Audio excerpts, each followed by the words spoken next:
Captain Anya Sharma surveyed the dusty, sun-baked landscape from the back of the transport vehicle.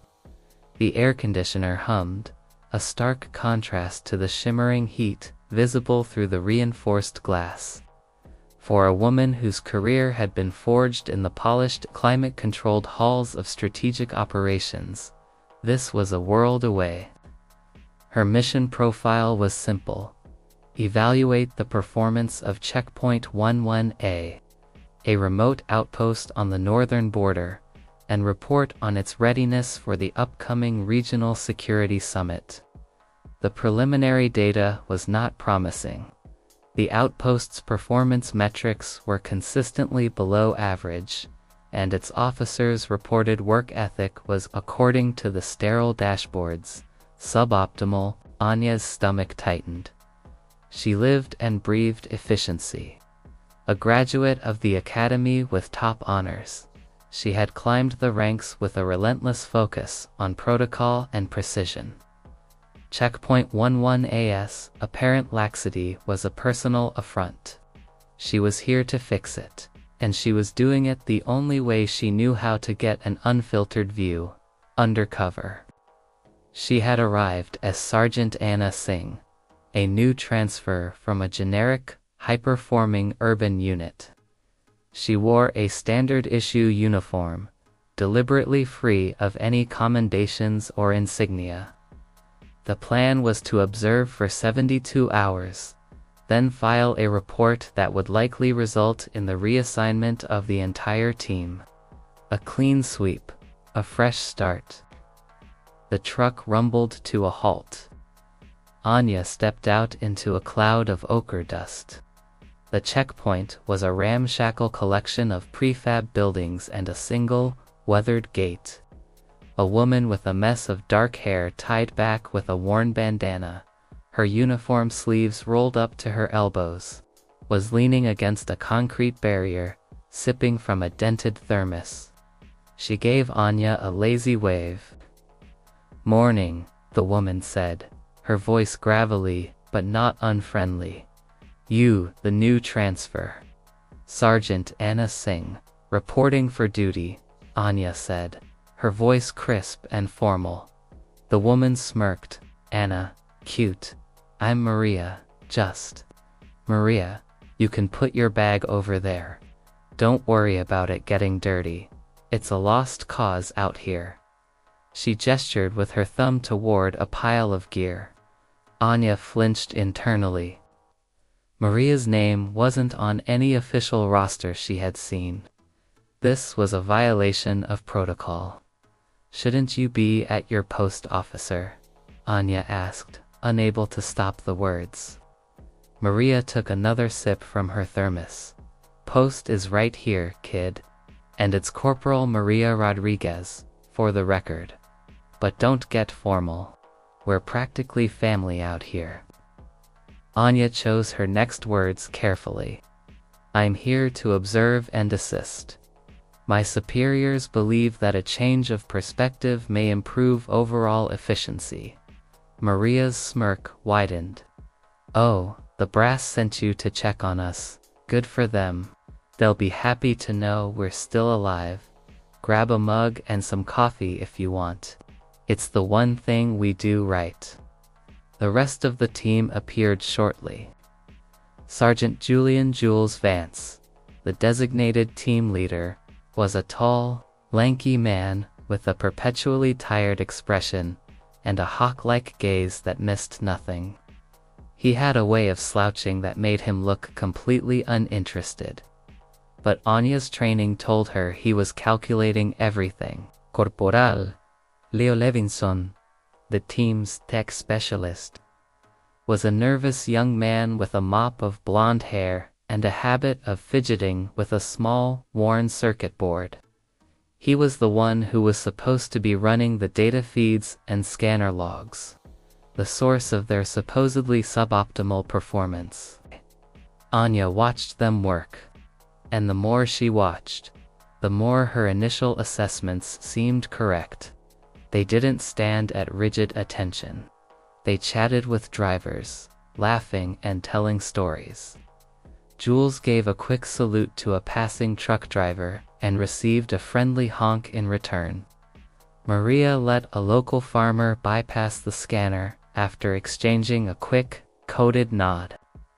Leo, instead of meticulously logging every vehicle, was troubleshooting a sputtering satellite connection with a pair of pliers and a roll of duct tape.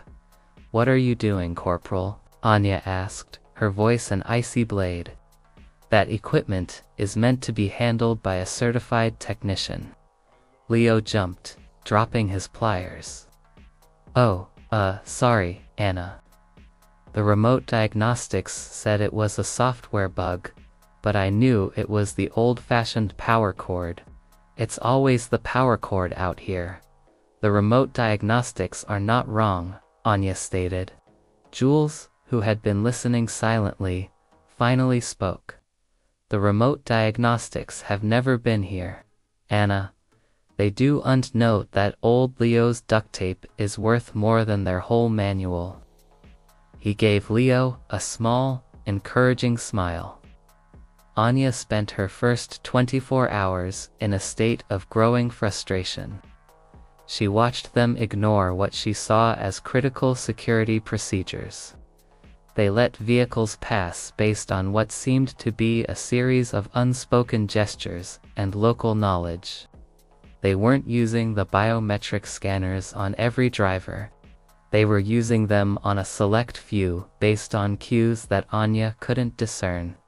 Their log entries were cryptic, filled with shorthand and inside jokes. The data she was supposed to be gathering was meaningless. That night, as the sun set in a blaze of purple and orange, Anya found herself staring at the barren hills, a sense of failure creeping in. Her report would be scathing. She'd have to recommend the whole team be disbanded and a new, more disciplined unit be sent in. On the second day, a new variable was introduced. An old, beat-up pickup truck approached the checkpoint, its engine wheezing. Jules stepped forward, but instead of the usual friendly chat, his demeanor shifted. He was still relaxed, but his eyes were sharp. "Morning, Sal," Jules said to the driver, a man in a worn-out flannel shirt. The driver, a gaunt man with a nervous tic, just grunted and offered a driver's license. Anya's instincts screamed. A driver who wasn't a local, who wasn't smiling.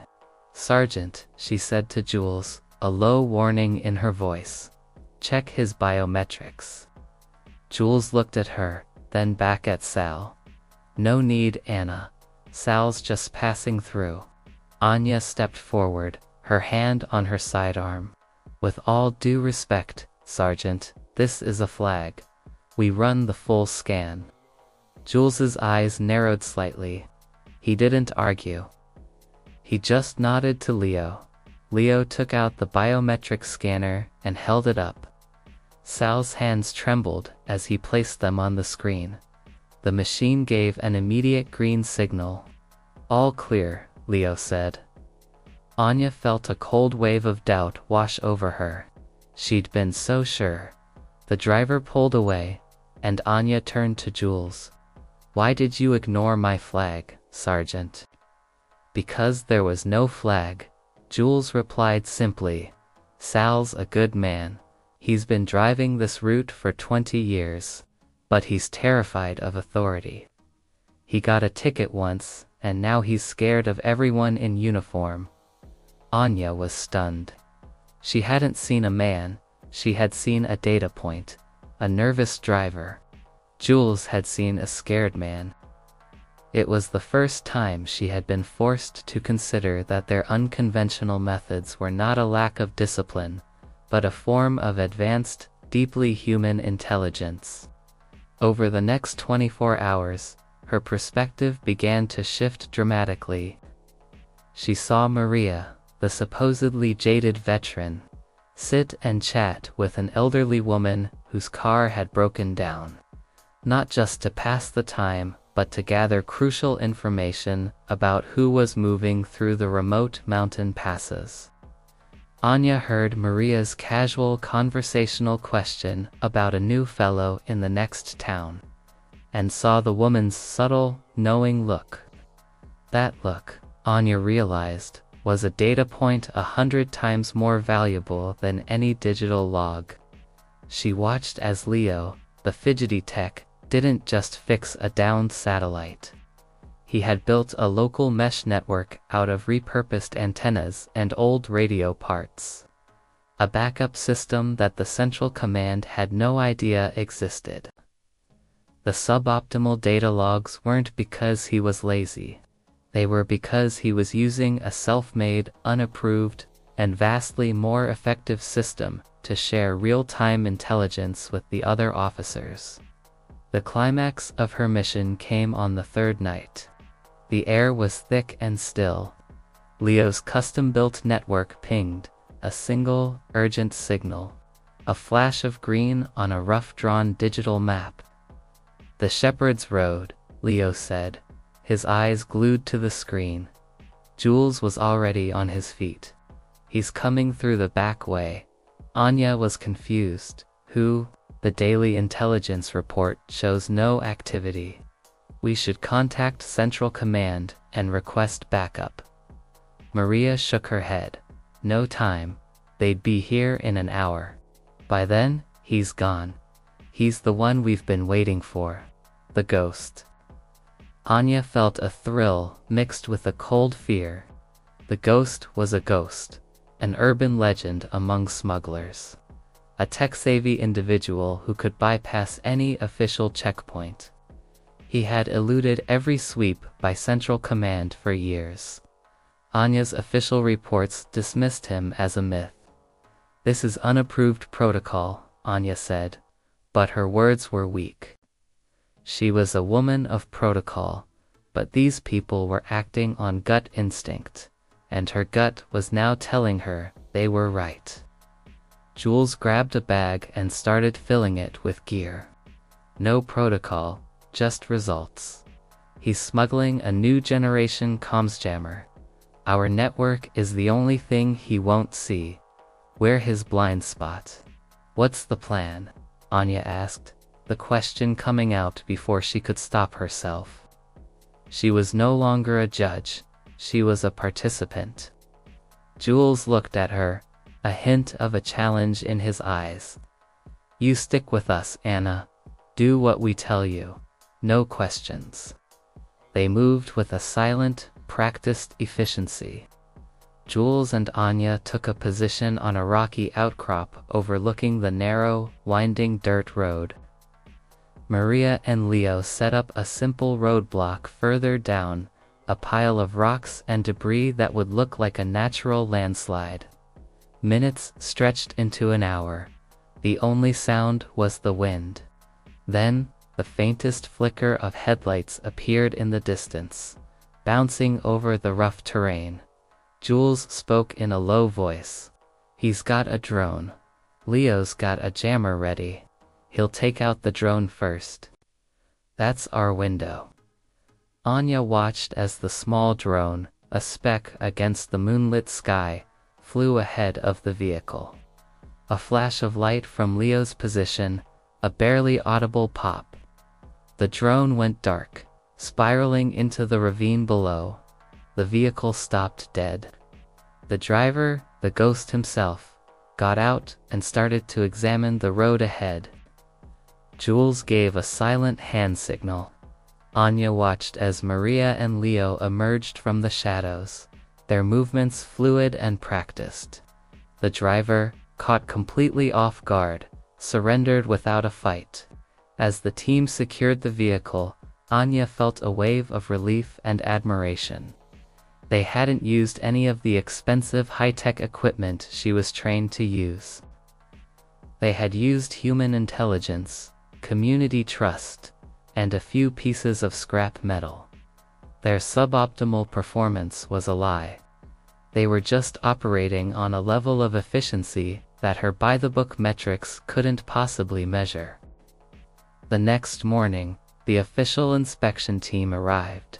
2 senior officers, a stern-faced analyst, and a half-dozen uniformed guards. They pulled up in 2 armored vans, their uniforms starched and their boots polished. Jules, Maria, and Leo, in their worn-out uniforms, were standing by the gate, their tired expressions back in place. They looked like they were bracing for the worst. Anya walked out from behind the prefab office, now in her full, immaculate uniform, the crisp jacket, the 3 gold stars on her epaulets, the commendations on her chest. Her face was set in the kind of serene, intimidating expression that had earned her a reputation as one of the most promising young officers in strategic operations. The inspection team's lead officer, a man named Colonel Harding, saw her and immediately snapped to attention. Captain Sharma, reporting as ordered. What's your assessment of the outpost? Anya turned to the team. Jules, Maria, and Leo stared at her, their faces a mixture of confusion, shock, and dawning horror. They realized the truth. Anna Singh was their new boss, and she had spent the last 72 hours judging them. My assessment, Colonel Anya said, her voice clear and commanding, is that this is the single most effective, most resilient, and most valuable unit in our entire Northern Command. Harding blinked. Captain, but your initial data. The data was flawed, Anya interrupted, her eyes never leaving her team. It measured the wrong things. It measured how many log entries they made, not how much intelligence they gathered from the local community. It measured how many vehicles they stopped, not how many high-value targets they intercepted, because they knew where to look. It measured by-the-book protocol, and it completely missed the genius of their improvisation. Jules was the first to speak. His voice was a low growl. You were here to fire us, weren't you? Anya met his gaze directly. When I got here, I thought you deserved to be. I was wrong. I was judging you from a position of ignorance, not knowledge. You didn't need me to teach you how to do your job. You needed me to see that you were already doing it better than anyone else. She turned back to Colonel Harding. My report will not recommend a personnel change. It will recommend that this team be used as a training model for every other remote checkpoint. We're too reliant on tech, Colonel. We've forgotten the most powerful tool in our arsenal: human intelligence. These 3 are masters of it. Anya walked over to her team. They were still in shock. She extended her hand to Jules. Thank you, Sergeant Vance. You taught me more in 3 days than I learned in 3 years at the academy. You and your team are a credit to this organization. Jules slowly shook her hand. Maria and Leo both looked at her with a new, profound respect. Anya was no longer a distant, formal leader. She was the one who had been in the dirt with them, who had seen their work firsthand, who had trusted their unorthodox methods and been proven right. Anya's final words to them were not an order, but a simple statement of fact. My report will be filed today. As of this moment, I am the new director of Northern Command. My first official order is for you to keep doing exactly what you're doing. And my next job will be to make sure you have everything you need to do it even better. The sun rose higher in the sky, and life at Checkpoint 11A returned to its normal, unconventional rhythm. The new boss was no longer an unknown figure.